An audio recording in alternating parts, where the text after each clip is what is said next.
கிறிஸ்துவம் இன்றைய நற்செய்தி. இயேசு கிறிஸ்துவை பின்பற்றின நீங்கள் எல்லாத்தையும் திருப்பிக் கொள்வீர்கள். மார்க்கின் சுவிசேஷம் 10வது அதிகாரம் 28 31 பார்த்தீங்கன்னா, பேதுரு இயேசு கிறிஸ்துவை பார்த்து சொல்றாங்க, நாங்கள் எல்லாத்தையும் விட்டு உண்மை பின்பற்றினோமேன்ட்டு சொல்லதான் தொடங்குறாங்க. சரியா?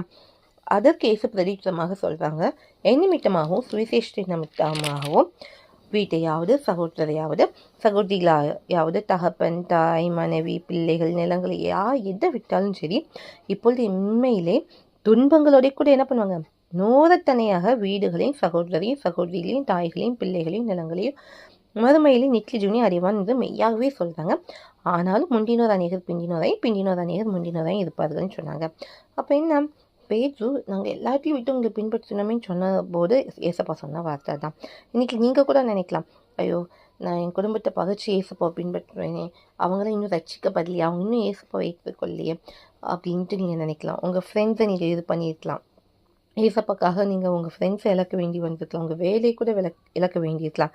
ஆனால் ஏசு கிறிஸ்து சொல்கிறாங்க, அது உங்களுக்கு துன்பமாக தெரியலாம், ஆனால் அந்த துன்பத்தோடு கூட நீங்கள் நூறத்தனியாக நீங்கள் இழந்த இடத்தை பெற்றுக்கொள்வீங்கன்னு சொல்கிறாங்க. மறுமையில் நித்திய ஜீவனை அடைவீங்கன்ட்டு. அதனால் சோர்ந்து போகாதீங்க. முந்தினி இருக்கிற பிரச்சனை இல்லை, நம்ம முடிவு பதிந்து நிலைநிறுத்திக்கணும். அதான் ரொம்ப முக்கியம். அதனால் இன்றைக்கி கர்த்தருக்காக சகிக்கிற நீங்கள் கண்டிப்பாக எல்லாத்தையும் திருப்பி பெற்றுக்கொள்வீங்க. கர்த்தர் உங்களை ஆசிரிப்பார். அது மாத்திரம் நித்திய ஜீவனை சுதந்திருப்பீங்க. அதனால் முந்தின நீங்கள் பிந்தினோராய் போகாதபடிக்கு எச்சரிக்கையாக இருங்கள். இயேசு கிறிஸ்துவை முழு மனதோடு பின்பற்றுங்கள். இதுவே இன்றைய நற்செய்தியின் மொழியாகட்டும்.